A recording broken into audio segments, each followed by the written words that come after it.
व्यास जी का पूजन होता है। जितने आप सभी लोग आते हैं सब लोग व्यास जी का पूजन करते हैं बड़े भाव से। यथाशक्ति अनुसार जो भी आप पुष्प पत्र लाते हैं व्यास जी के चरणों में अर्पण करते हैं। जितने ब्राह्मण हैं उनको भी आप लोग आज विदाई हो जाती है। आज के दिन भागवत भगवान की विदाई। फिर अंत में हम लोग क्या करते हैं, होली खेलते हैं। आज होली के चौक तो आज हम होली खेलते हैं। अर्थात प्रभु जी आज से हम आपके लिए होली है। अब हमें कहीं और जाने की आवश्यकता नहीं है। तो अंत में अगर समय मिला तो हम लोग आज होली खेलेंगे। और चंदन पहले से आप मना लीजिएगा। जो हरिचंदन होते हैं ऐसे लगाते हैं। पहला तिलक व्यास को लगता है, पोती पर लगता है, फिर इसके बाद सबको लगेगा। फूलों को भी आज हम लोग खेलेंगे क्योंकि आज जो बंधन है, जो विकार है, आज हम इस होली के माध्यम से प्रभु के चरणों में अर्पित कर देंगे। अब हमारे अंदर कोई भी राग द्वेष नहीं रहेगा। इसलिए आज अंत में हम सभी होली खेलेंगे। आइए हम सभी चलते हैं वही स्थान कलकल निनाद करती मां माता के का पावन तट, जिसको हम सुखताल कहते हैं। जिस सुखताल के पावन तट पर धर्म सम्राट राजा परीक्षित को श्री सुखदेव जी भगवान 7वें दिन अमर कथा को श्रवण करा रहे हैं। और आज हमारे श्री व्यास जी श्री महादेव के श्री मुखारविंद से हम लोग पलके बिछाए बैठे हैं कि प्रभु आप अपने श्री मुखारविंद से दिव्य कथा का हमें अवगाहन कराइए। आइए हम सब चले श्री व्यास जी महाराज के श्री चरण का अवगाहन करते हुए उससे प्रार्थना करते हुए कि प्रभु उसी दिव्य रस का हमें पान कराइए। बोलिए श्री व्यास जी महाराज की जय।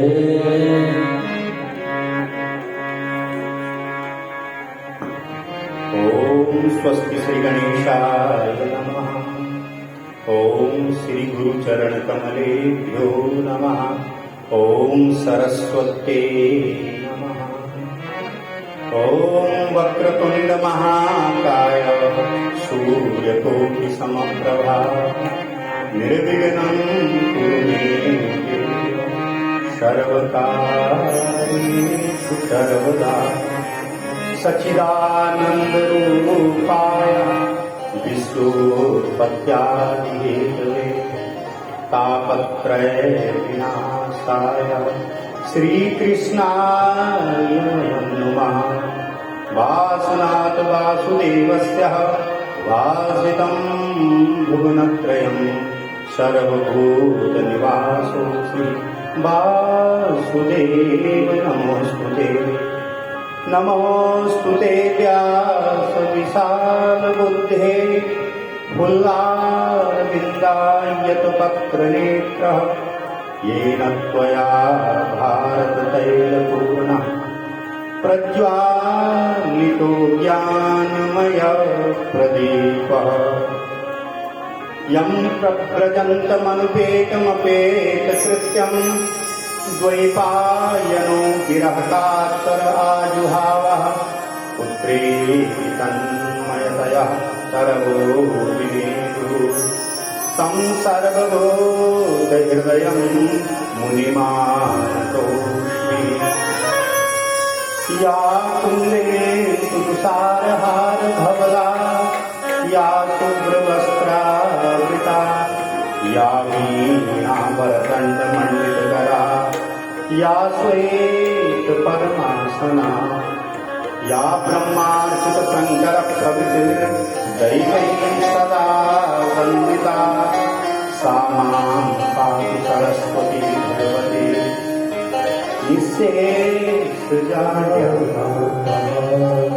नारायणं नमस्कृत्य नरं चैव नरोत्तमं देवीं सरस्वतीं व्यासं ततो जयमुदीरये।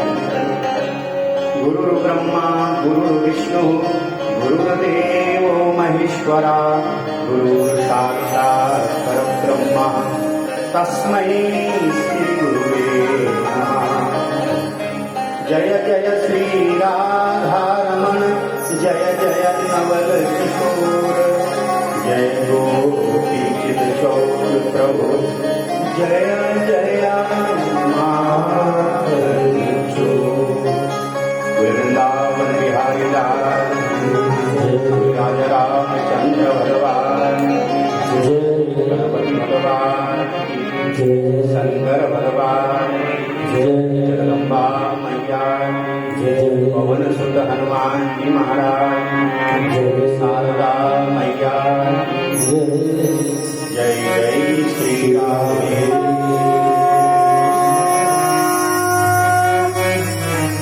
गोपाल राधा कृष्ण गोविंद गोविंद गोपाल राधा कृष्ण गोविंद गोविंद गोपाल राधा कृष्ण गोविंद गोविंद गोपाल राधा कृष्ण गोविंद गोविंद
वांछा कल्पतरु तड़िविनिंदित अखिल कोटि ब्रह्मांड नायक श्री पीताम्बरधारी श्री बालकृष्ण भगवान की वांग्मयी पर मूर्ति श्रीमद् भागवत महापुराण ज्ञान यज्ञ का इस दिव्य मंदिर पर आयोजन आज पूर्णता की ओर है।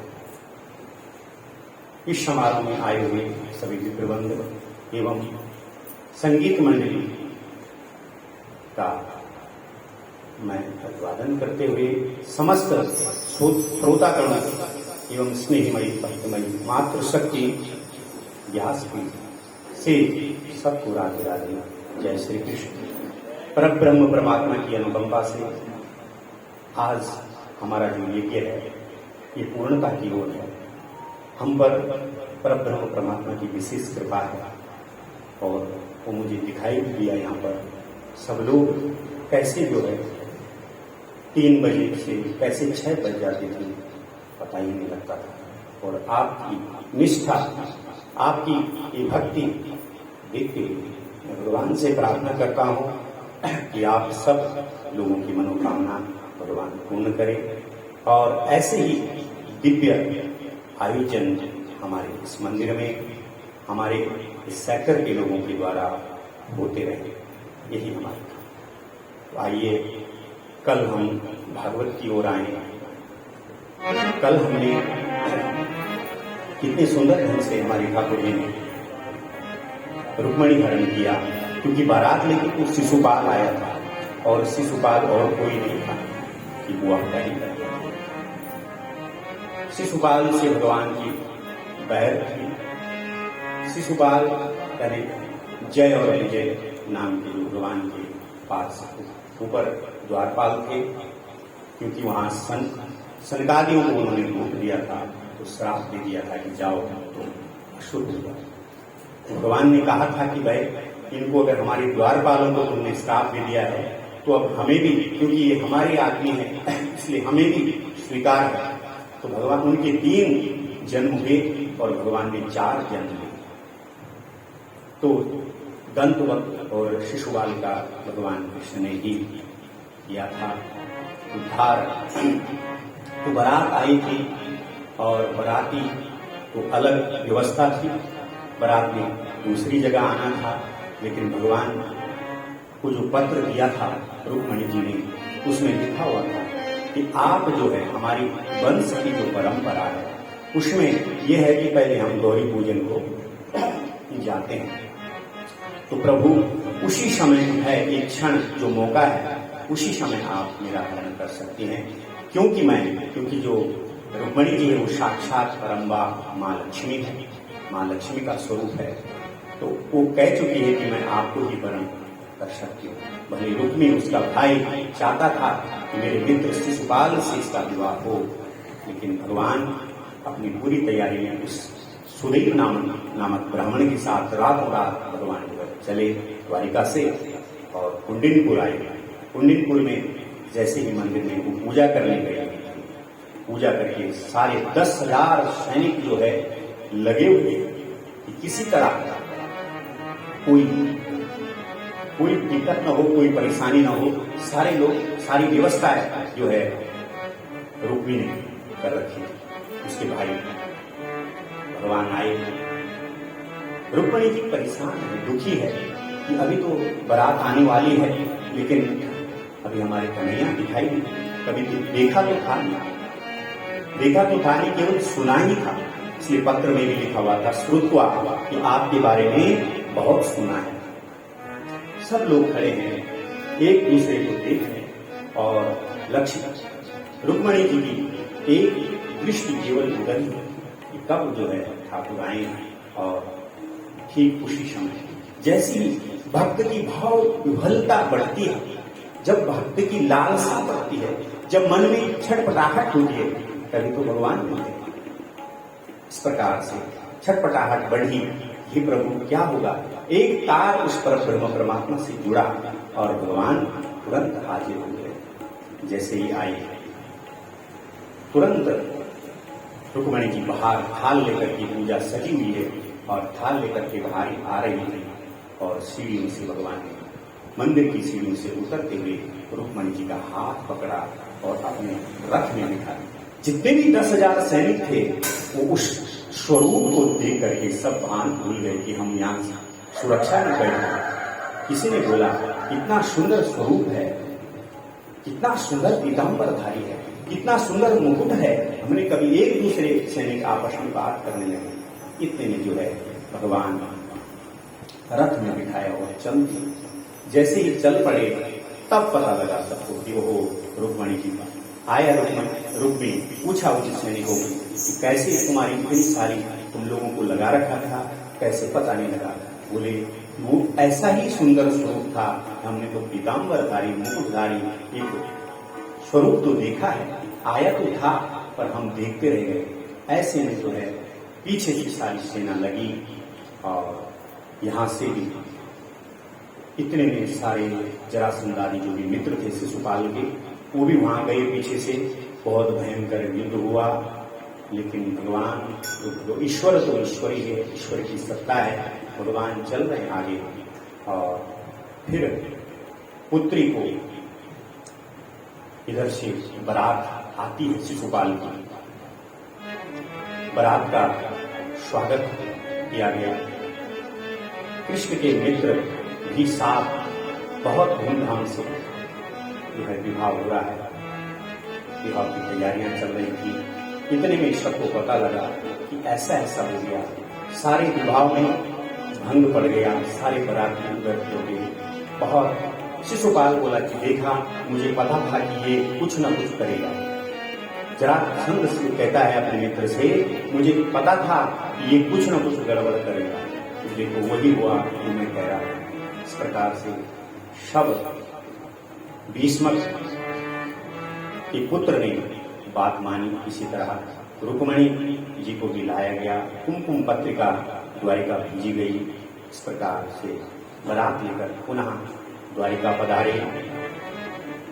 फिर जो है विवाह में कुंडनपुर वासियों को युगल छठ के दर्शन करने मन में बहुत आनंद हुआ। लक्ष्मी स्वरूपिणी रुक्मणी जी बहुत सुंदर लग रही है। गोविंद रूपी पद को प्राप्त करके गदगद हुए। आचार्य सुखदेव जी महाराज कहते हैं, कामास्तु वासुदेवांसो दगदा प्राणरुद्रमन्ना देहोत्पत्तये भूयस्तमेव प्रत्यपद्यतः।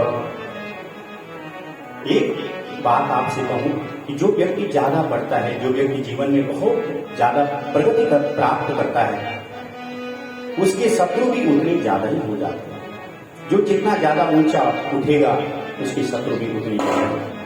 शत्रु किसी कारण से भी हो, ऐसा नहीं कि बिना कारण। इस प्रकार से फिर भगवान के विवाह के बाद एक रुक्मी द्वारा एक पुत्र की प्राप्ति होती है, प्रद्युम्न। प्रत्येक परिस्थिति में एक रस रहेगा कि आदत डालनी चाहिए। गोविंद हमारे साथ हैं, इस बात का निश्चयात्मक बुद्धि से अनुभव करें। इससे बड़ी बात जीवन में और क्या हो सकती। भगवान के घर पुत्र का जन्म हुआ। रुक्मणी जी ने पहले पुत्र को जन्म दिया, इसका नाम प्रद्युम्न है। और प्रद्युम्न प्रकाश यानी यश, जिसके जीवन में सुंदर कर्म प्रकाश हो उसे प्रद्युम्न कहते हैं। लेकिन कृष्ण के शत्रुओं की कमी नहीं। संबरासुर नाम के असुर ने मेरे गोविंद को यहाँ प्रसूति का ग्रह में बालक को चुराकर ले गया और आकाश में जाकर विमान से बालक को समुद्र में फेंक दिया। मछली बालक को निगल गई। मछुआरों ने मछली पकड़कर संबरासुर के घर भेज दिया। संबरासुर के यहाँ भोजन बनाने वाला कार्य जो करती थी विद्यावती नाम की जो स्त्री थी, जो संबरासुर के यहाँ भोजन बनाती थी, उसने कहा कि तुम इस बच्चे को, जैसे ही मछली का पेट फाड़ा गया उसमें से सुंदर बच्चा मिला। और विद्यावती के कान संत नारद ने पहले ही आकर कहा था कि तुम्हारी गोद में जो बालक खेल रहा है वही तुम्हारा पति है।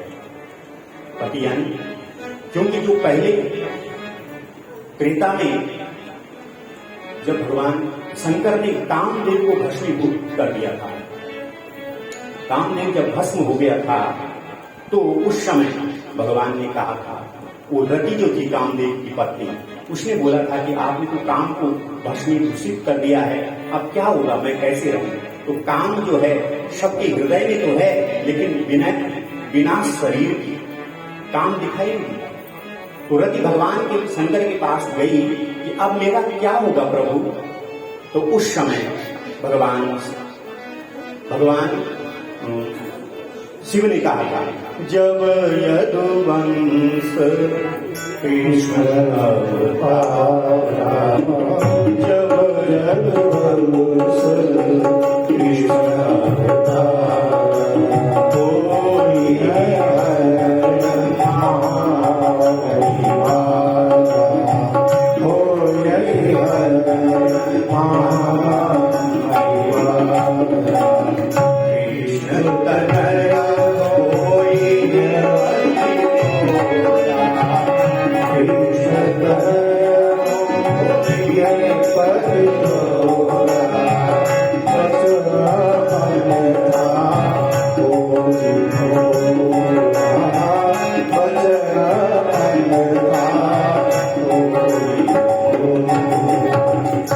जब यदुवंश कृष्ण अवतारा, उस समय भगवान को दया आ गई रति पे कि अब ऐसा होगा, अब तो जीव भस्मीभूत हो गया काम। लेकिन वो कब होगा, जब यदुवंश में भगवान कृष्ण का अवतार होगा, तो वो जो कामदेव है वो कृष्ण के पुत्र के रूप में होगा और वही तुम्हारा पति होगा। तो आज वो समय आ गया। तो ये विद्यावती और कोई नहीं है, कामदेव की पत्नी रति है।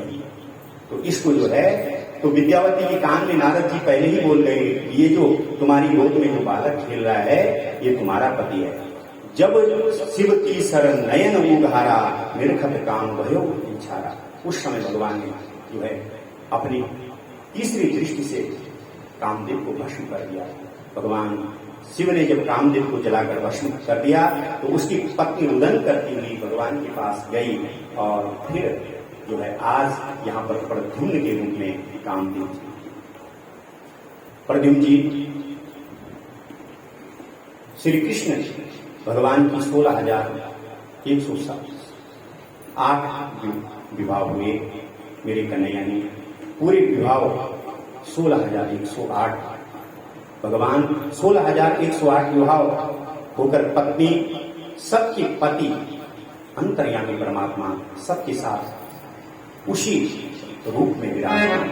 भगवान का दूसरा विवाह भालू की बेटी ऋक्ष की बेटी जामवंती के साथ हुआ। तीसरा विवाह सत्राजित की पुत्री सत्यभामा जी से हुआ। जितनी भी पटरानियां थी भगवान अष्टदा प्रकृति है, और उन 8 पटरानियों में जो सत्यभामा जी है सबसे बड़ी लड़की है इसके पिता, क्योंकि इस राजा सत्राजित नाम का जो यादव था, उस सूर्य भगवान की उसने बहुत बड़ी तपस्या की। सूर्य भगवान की कृपा से भगवान सूर्य प्रसन्न हुए और सत्राजित को मणि दी। और वो मणि भी कैसे, वो 1 मन सोना रोज दिया था। भगवान कृष्ण ने एक बार कहा कि भाई तुम तो 3 ही हो, तुम हो, तुम्हारी पत्नी हो, तुम्हारी बेटी है, तो इतना सोना का तुम क्या करोगे। हमारा इतना बड़ा राजपाट है द्वारिका में, अगर ये मणि हमको मिल जाती तो सारा सामाजिक कार्य, क्योंकि जो धर्मशालाएं हैं, मंदिर हैं, ये सामाजिक कार्य हो गए। तो हमारा जो राजपाट चल रहा है, तो उस धन का हम सदुपयोग करेंगे और हमें देंगे। इस प्रकार से जब सत्राजित को भगवान ने कहा, तो सत्राजित ने मना कर दिया देने से। जब मना कर दिया, उसके बाद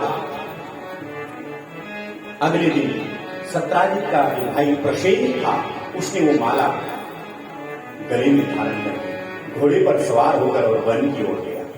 जब वन में जाता है तो वहां पर सिंह के द्वारा वो देखता है कि इतना चमक इसमें, इसके गले में क्या है। सिंह के द्वारा वो मारा जाता है।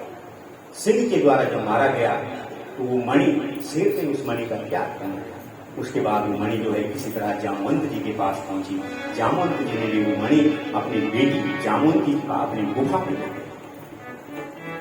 वहां पर वो जामवंती उस मणि से खेलती है।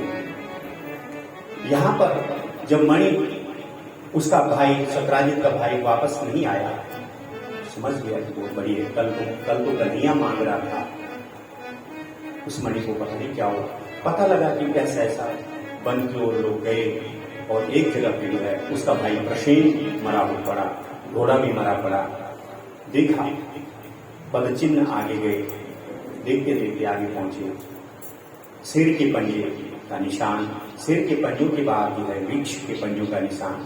भगवान कुछ लोगों के साथ जा रहे कि भगवान पे उसका ये कि वो है कि बस इसी ने मणि, क्योंकि कल ही मांग रहा, उसका केवल भगवान की ओर ध्यान दिया कि इस कृष्ण के अलावा ये और कोई कर ही नहीं सकता। मेरे भाई को उसने मार दिया और इसने जो है मणि भी छुपा दी। ऐसा जो विचार उसके मन में आया, लेकिन भगवान क्या कर सकते।